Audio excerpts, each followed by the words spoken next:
આજના લીંબડીના આંગણે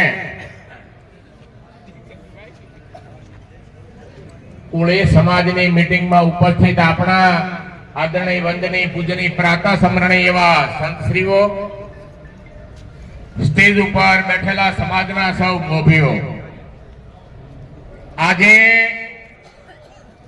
મારે તમને બધાને કડવી વાત કહેવી છે અને કડવી દવા અપાવી છે. અખિલ ભારતીય કોળી સમાજના રાષ્ટ્રીય મહામંત્રી તરીકે મારે તમને કડવી તો દવા અપાવી છે, પણ રાજનીતિના પાઠ પણ આજે ભણાવવા છે કે રાજનીતિ કેમ થાય.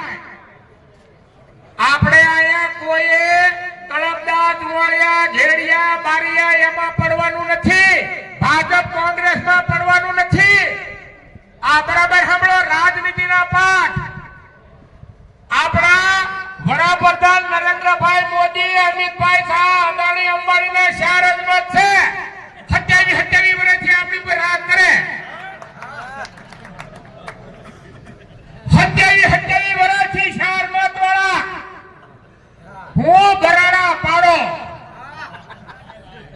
રાજનીતિ અક્કલથી થાય છે, હોશિયારીથી થાય છે. તળપદા, જુવાળિયા, ઘેડિયા, બારિયા, ભાજપ કોંગ્રેસ થી રાજનીતિ નથી થતી. આ બરાબર યાદ રાખો. અંગ્રેજો આવ્યા ત્યારે 6,000 અંગ્રેજો હતા આ દેશમાં. 36 કરોડ દેશની વસ્તી ઉપર 250 વર્ષ રાજ કર્યું. 6,000 અંગ્રેજોએ 36 કરોડ સુધી 250 વર્ષ રાજ કર્યું. ભાગલા પાડો ને રાજ કરો. ભાગલા પાડો ને રાજનીતિ હાલે. આ તો ખાલી નામ છે તળપદા, જુવાળિયાનું.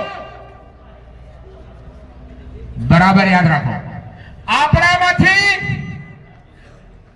આંગળી ઊંચી કરે, નીચી મુંડી કરે, તાલિયા બજાવે, થાલિયા બજાવે, વાળાને રબસ સ્ટેમ્પે અપરને અંગૂઠા છાપ, એવાને સરપંચ થી સંસદ સુધી લઈ જાય.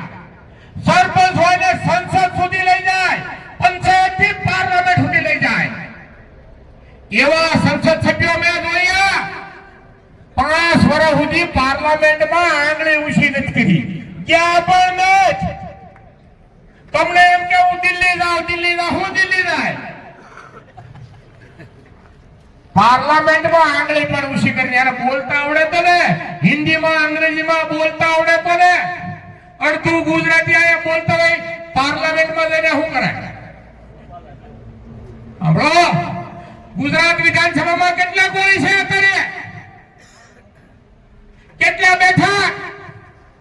કોઈએ કીધું કે અમારા બક્ષીપતના છાત્રોને કેમ નથી આપ્યા? આશ્રમ શાળાઓ કેમ નથી આપી? અમારા બાળકોને સ્કોલરશિપ કેમ નથી આપી? બજેટમાં અમારા ગરીબ સમાજનું તમે જોગવાઈ કેમ નથી કરી? કોને વિધાનસભામાં બોલ્યો? કોણ? કયો ધારાસભ્ય વિધાનસભામાં બોલ્યો મરતો બસો? કયો પાર્લામેન્ટમાં બોલ્યો મરતો બસો? એવા ઉમેદવારને પસંદ કરો. વિધાનસભા ગગડાવે, વિધાનસભા હલવાનો દે, પંચાયત ધારો જાણતો હોય, નગરપાલિકાનો કાયદો જાણતો હોય, Indian penal code, IPC, CrPC જાણતો હોય, એના હક અને અધિકાર જાણતો હોય, બંધારણ જાણતો હોય, એવા માણસોને છૂટીને મોકલો. સરપંચથી સંસદ સુધી, પંચાયતથી પાર્લામેન્ટ સુધી. એક ખાખી લુગડા વાળા પોલીસ વાળા આવે ત્યાં સરપંચ ને તાલુકા પંચાયત નો સભ્ય, જિલ્લા પંચાયત નો સભ્ય વંડી ઠેકીને વાડી આવ્યો થાય તો એ કલેક્ટર ના ડીડીઓ આરે શું વાત કરે? સરપંચ એવો છૂટીને મોકલો. કલેક્ટર ના ડીએસપી ને કહે હું આ ગામનો સરપંચ છું, હું તાલુકા પંચાયત નો સભ્ય છું, જિલ્લા પંચાયત નો સભ્ય છું, હું ધારાસભ્ય છું, સંસદ સભ્ય છું, તમે અમારા નોકર છો એમ કહેવાની ટેવ રાખો. ધારાસભ્ય, સંસદ સભ્ય જાય કલેક્ટર ઓફિસમાં, ડીએસપી ઓફિસમાં 2 કલાક બહાર બેહાડે. નીચી મુંડી કરીને તાલિયા બજાવતા હોય છે, થાલિયા બજાવતા હોય છે. આવા માણસો જ્યાં સુધી જાહે ત્યાં સુધી તમારો ને મારો કોઈ દિવસ ઉદ્ધાર થયો નથી, થવાનો પણ નથી. ભણેલા માણસોને મોકલો. પંચાયત ધારો જાણતો હોય એને મોકલો. સંવિધાન જાણતો હોય એને મોકલો. હકના અધિકાર જાણતો હોય એને મોકલો. Indian penal code IPC CRP જાણતો એને મોકલો, છૂટાયેલા માણસોને મોકલો. અત્યાર સુધી આંગળી ઊંચી કરનારા, નીચી મુંડી કરનારા, તાલિયા બજાવનારા, રબર સ્ટેમ્પ અપણને અંગૂઠા સાપને મોકલ્યા એટલે તમારે આજે હકના અધિકાર માંગવો પડે છે. હકના અધિકાર એટલે માંગવો પડે. આ ચુવાડિયા તળપદાની કોઈ લડાઈ નથી, ભાજપ કોંગ્રેસની કોઈ લડાઈ નથી. કાયદો, બંધારણ, લોકશાહી એમ કહે છે કે જેની પાસે દાદા માથા, જેની પાસે દાદા મત, એનો છૂટાયેલો પ્રતિનિધિ. કોઈની મજાલ નથી, કોઈની મજાલ નથી રોકી શકે. જેની પાસે માથા દાદા છે, જેની પાસે મત દાદા છે, એ આપણો સંસદ સભ્ય. એ પણ ભણેલો ગણેલો, પણ કાયદાનો જાણકાર. એવા માણસોને છૂટીને મોકલવાના છે. આ તો આ લોકોની લડાઈ છે.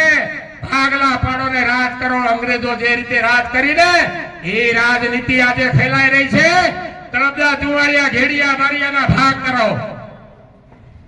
તમારે બુદ્ધિથી લડાઈ લડવાની છે. મારે અહીંયા કઈ ફોર્મ ભરવાનું આવ્યો નથી, મારે કઈ લડવાનું નથી, હું કઈ લડવા આવ્યો પણ નથી. હું તમને હાસી રાજનીતિના પાઠ ભણાવવા આવ્યો છું. આજના પ્રસંગે અહીંયા મને બોલાવ્યો, બે શબ્દો બોલવાની જે મંજૂરી આપી. હજી ઘણા બધા વડીલો કહેશે અને એક વખત આખા દેશમાં કે આખા ગુજરાતમાં કે સુરેન્દ્રનગર જિલ્લામાં કોળી સમાજના ભાગલા પડશે એટલે બીજા કાંઈ